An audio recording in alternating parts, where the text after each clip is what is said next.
আমাৰ কাৰণে দুখৰ কথা গুৱাহাটী উচ্চ ন্যায়ালয়ৰ জ্যেষ্ঠ অধিবক্তা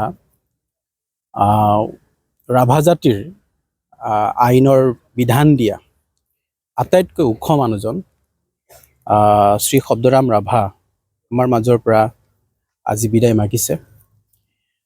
ৰাভা জাতিৰ লগতে সমগ্ৰ জনজাতিসকলৰ বাবে ই এক বৃহৎ ক্ষতি আৰু অসমৰ বৌদ্ধিক সমাজত শব্দৰাম ৰাভাই নিজক প্ৰতিষ্ঠা কৰিবলৈ সক্ষম হৈছিল।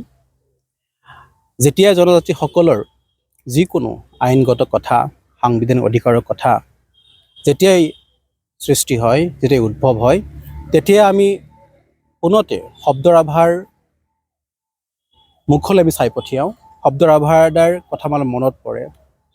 কিন্তু আজি তেখেতে ষ্ট্ৰকত আক্ৰান্ত হৈ আমাৰ মাজৰ পৰা আজি বিদায় মাগিলে। গতিকে ৰাভা জাতিৰ লগতে জনজাতিসকলৰ লগতে সমগ্ৰ অসমৰ বাবে ই এক বৃহৎ ক্ষতি। গতিকে আমি এই সময়ত এইটোকে ক'ব খুজিছোঁ, তেখেতে যিখিনি আমাৰ মাজত আমাক দি থৈ গ'ল, তেখেতৰ যিখিনি অৰিহণা সেইখিনি সদায় আমাৰ মাজত থাকিব আৰু তেখেতৰ আত্মাৰ আমি সদ্গতি কামনা কৰিছোঁ।